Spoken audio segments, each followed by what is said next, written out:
এই টাকাটা আমি জমাচ্ছিলাম উমরা করার জন্য।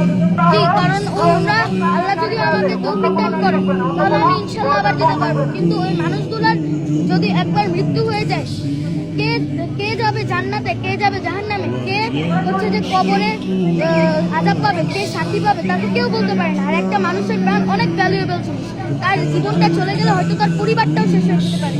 তাই আমি আমার এই টাকাটা তাদের জন্য দিচ্ছি। আজ খুবই আনন্দিত যে সবার জন্য আমি কিছু টাকা ডোনেশন করতে পেরেছি। আমার টাকার অ্যামাউন্ট হচ্ছে 14,500 টাকা।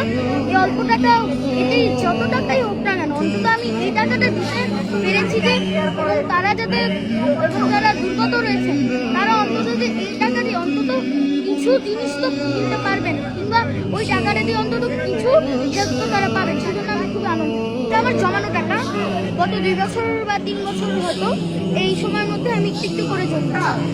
এবং আজকের এই টাকাটা দেওয়ার হয়তো আমি আরো জমাতাম, তবে আজকের এই টাকাটা দেওয়ার উদ্দেশ্য ছিল যারা দুর্গত রয়েছেন তাদের ত্রাণ বিতরণের জন্য। এর 50% সব আমি আশা করি আমার পিতামাতা যেন থাকে, কারণ আমার পিতামাতাই আমাকে এখানে ত্রাণ বিতরণের জন্য খুবই উৎসাহিত করেছেন।